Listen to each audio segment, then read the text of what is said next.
What's up, y'all? Quan from True Side of Context, and I got two guests with me. Introduce yourselves. Shisui Sensei from Shisui Sensei YTE. What's up? I'm Jovan from True Side of Context. All right, and I'm glad to have y'all with me because this topic right here, all right, the overdosage of complex anime villains. Now, pretty much, if you don't know what that is, it's a villain who pretty much has like an ulterior motive that the fans may resonate with, but they just went about it in a bad way. Now, we all love our complex villains like Obito, Madara, Pain, even Scar from Full Metal Alchemist. But a few people seem to start trashing regular villains because they think that just because they don't have an ulterior motive, that means they're not as good. But Shisui, I'm gonna start with you. What's your perspective on complex anime villains? So I feel like a lot of the animes that I watch, um, a lot of the villains, either a villain or some of the villains seem to be like one of my favorite characters, and they're all like complex villains, like Obito, Madara, some of my favorite characters, mostly because not just because they're evil and going against the main character, but Right. the reasons for what they were doing made sense, and they were just all around just cool characters, and that just makes an anime for me. It just has to have like a cool villain or two. Like they just can't just be bland. Um, like I just need the villain to just be cool, and just have a reasoning for why he's doing what he's doing. Not saying like somebody like Kid Buu or Majin Buu, whatever, just mindless or whatever is not cool, but he wasn't like the whole core of the show. They just weren't just fighting Boo the whole show. I feel like if Boo was the only villain in all like Dragon Ball or Dragon Ball Z, then it would just be a really boring show. Right. But since there were like more complex villains and the fights were just really extravagant and there was a lot of like blasts blown everywhere, it was just so much just like distracting you from the fact that why is Kid Buu even fighting to begin with? Like we know why Goku and Vegeta fighting, to protect the planet, universe, whatever. But Right. uh, Madara and Obito, like just really like genius type intellect. But of course they were clouded. Like the reasons they were like what they were trying to do wasn't right, but they had reasons for why they thought it was right, and they were just so smart. They overcame so much, and they like almost made the plan come true in the long run. So and it made it to be a good show. True. So that's what I feel. Oh yeah, and another villain, you probably haven't watched this show yet, but Promise Neverland, the caretaker Isabella, pretty much she was sacrificing children to demons and stuff like that. But she was also on that farm too. And the only way she could be able to survive herself was to do the same thing that she seen being done to the people she loved. And I'm not saying that that reason was okay or not, but she was just a villain due to the circumstances that she was under. Because in a sense, she's gonna look like what's she supposed to do? Just die and just be like, no, this isn't right. I'm gonna get shipped off myself. So we can all be villains due to circumstances too. But Jovan, do you have any perspective on this? Yeah, I do actually. So like, when it comes to like you were saying, complex villains, I feel like they give the story more character. Because Right. just having the cliche villains, it's like, oh, I want to take over, I want to do this and do that, and then they come in, they fight for a little bit, and then the hero just wins. But then sometimes when you have them complex villains, like I've actually seen anime. There was this one anime I remember. I don't remember the name. Somebody might remember it. Mm-hmm. But like the villain won, and that was the end of the anime. Like, Oh, yeah, that's crazy. Yeah, sometimes it be like that. yeah, like it seemed like oh the hero's gonna always win. But it's like no, like, this is it. Mm-hmm. But the villain also had a good motive. Like they was both trying to bring peace, and of course the hero they wanted to bring peace like in a non-violent way. Right. But then the villains they was trying to bring peace by basically just killing off the ones that was disturbing it. Right. That that kind of almost reminds me of Sukasa from Doctor Stone, where pretty much he said that he asked Senku that did you want to revive everybody because we can revive the youth and just get rid of all the adults because they may be grateful to you after you do what you do, but as time goes by, they may be like, that land you're living on used to be my property. I want you to start paying me. So he's thinking like we should cleanse the world of all the adults and actually run this world our way. And some people actually agree with that, but he's actually killing people regardless if they were made of stone or not. So a lot of times that didn't resonate with some people and some it did. But that's just another example. But I gotta say this about certain villains. Alright, the fact that people try to make all villain motives justifiable, like Hero Killer Stain from My Hero, he was taking out everybody he felt was a fake hero or unworthy, but he attacked kids in training. And people said that it was justifiable because I'm thinking like, how can you judge who's a real hero and who's not? Especially when this kid hasn't had a chance to become a hero yet. You know what I mean? Yeah. Some villains have like a they have their ideology and they want to force it. They just like sure they think what they want to do is right, but they know that some of the things that to get the ideology or to get their goal done, they have to do bad things. So they really could care less. So like, but they think in the long run it'll all be worth it because they'll have their goal. So like, there's some like heartless people, I guess, that just don't care. They just want it to be done. Right. Like, I feel like Obito had like a heart somewhat, but in the long run, he didn't really care what he had to go through or how many people have to die, as long as he got his goal, because that's just how it was just better off to be. So Right. Yeah. everybody just infinite Tsukiyomi, and that's it. That's all he cared about happening. He didn't care what had to happen to get to that point, because he don't really want to be the hero. He just want that to get through, basically. Yeah, he just wanted his end goal. It wasn't really like concerned. Like he knew he was going to get there by any means. And any means is literally what it is. That's literally what it says. Like Right. And see, like here's my problem. Like just like y'all, I love complex villains, but when people start trying to go and look at regular villains that may be good as well, and they try to say that they don't make sense, like I think it was some kind of villain. He was trying to hurt somebody, and then they end up hurting him, and the villain was mad about it, and people were saying like, "Oh, but he tried to do that, so why is he mad? That doesn't make any sense." I'm like, if you think about it, hypocrisy is kind of a villainous trait when you think of like. yeah, But like, think about this: like any villain, like an oppressor, a bully. Like if you see a bully take some kid's fruit snacks, they don't have some long explanation like, "I traveled 20 years into the future and discovered he got diabetes. So in reality, I was trying to do him a favor." You don't hear that. You know what I'm saying? yeah, They say, why'd you take his fruit snacks? Because I can. And just because a villain may not be complex doesn't mean that they can't provide an interesting story, because you just have to write it in a way that interests people. Just because a person or a villain may seem cliche and whatnot, that doesn't necessarily mean that they always have to win. Just keep building the story up to make their defeat seem more valuable.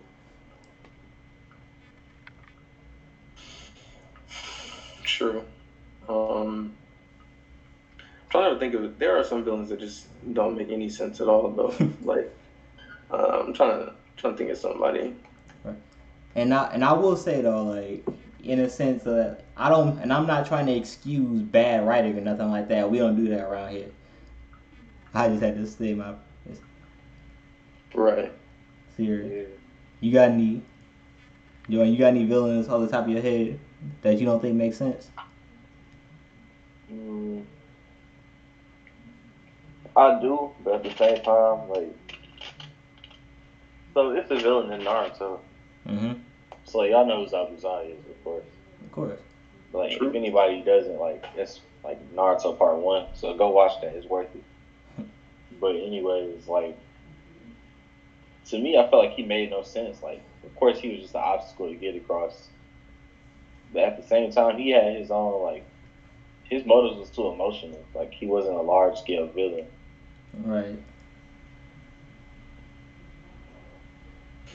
Every every villain in like mainstream anime, like One Piece or Naruto or whatever, eventually it may not seem like it at first, but they all have like their little backstory that we all get to experience, like after they lose or when they're about to lose.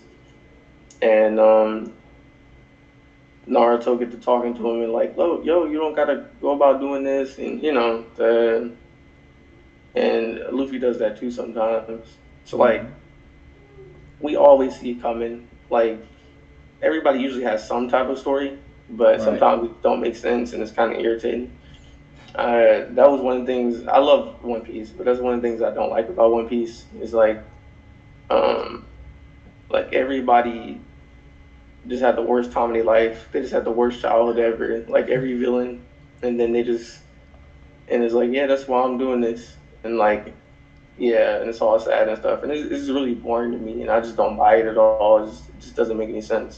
Exactly. Um, And that's it. Everybody loves Oda, but to me,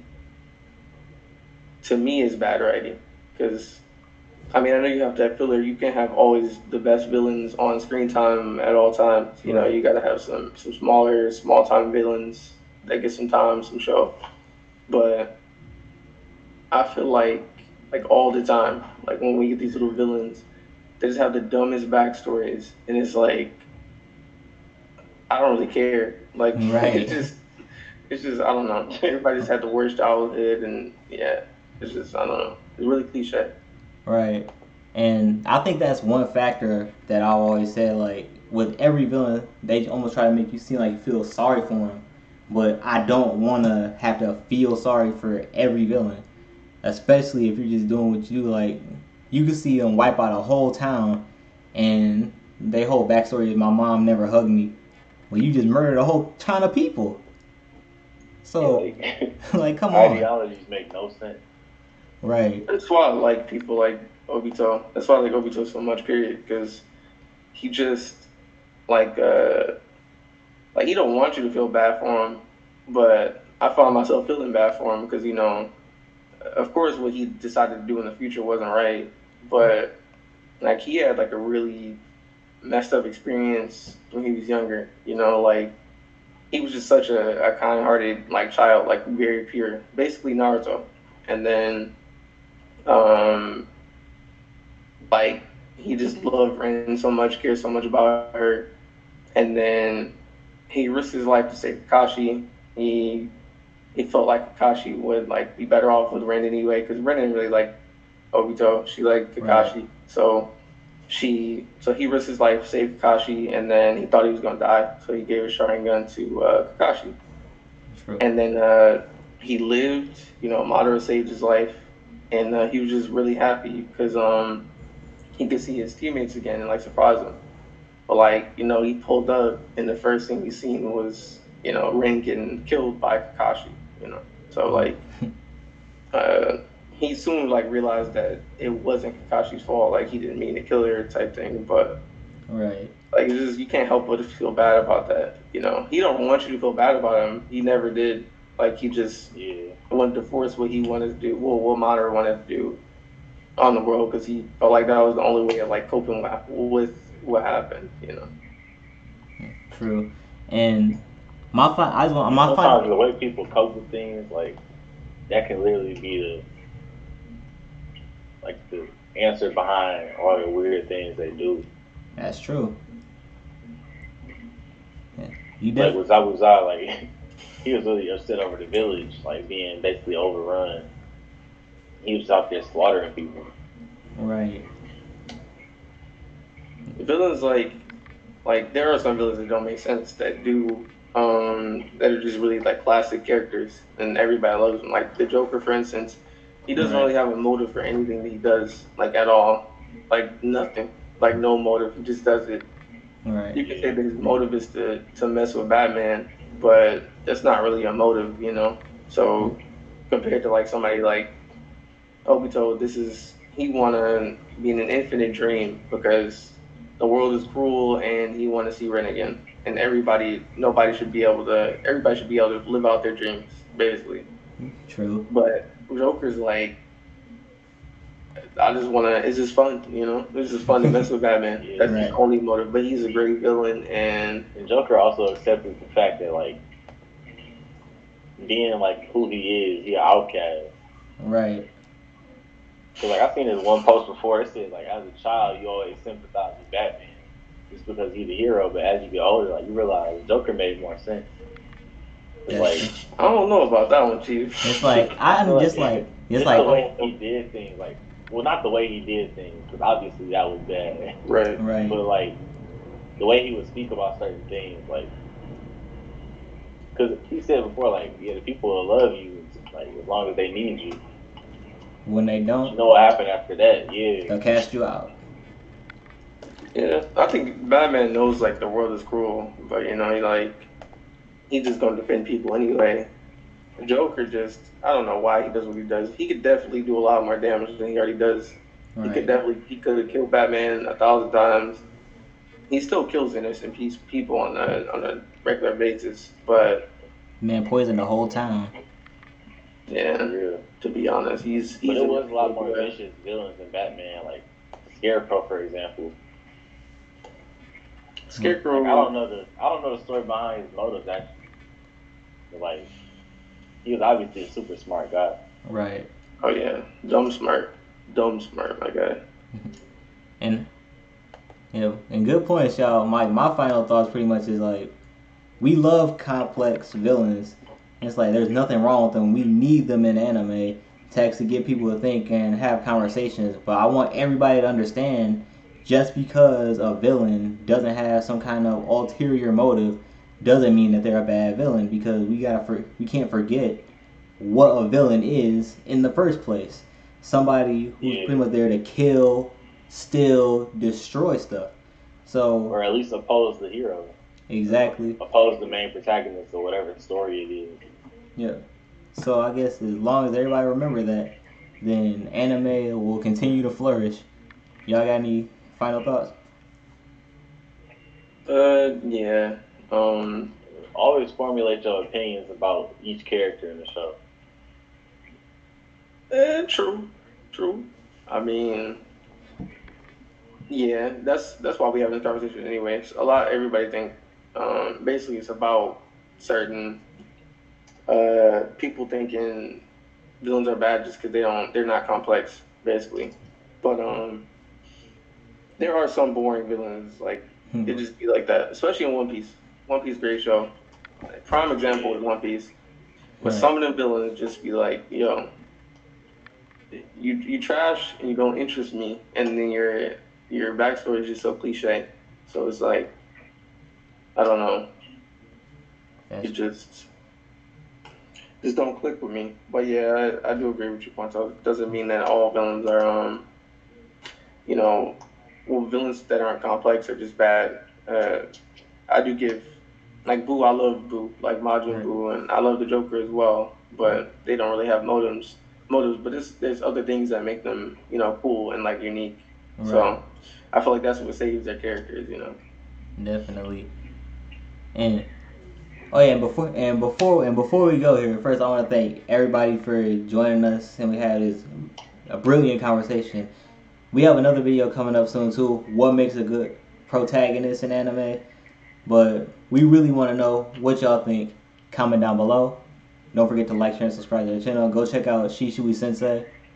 And until next time, stay strong and don't take what we say out of context. Peace and love.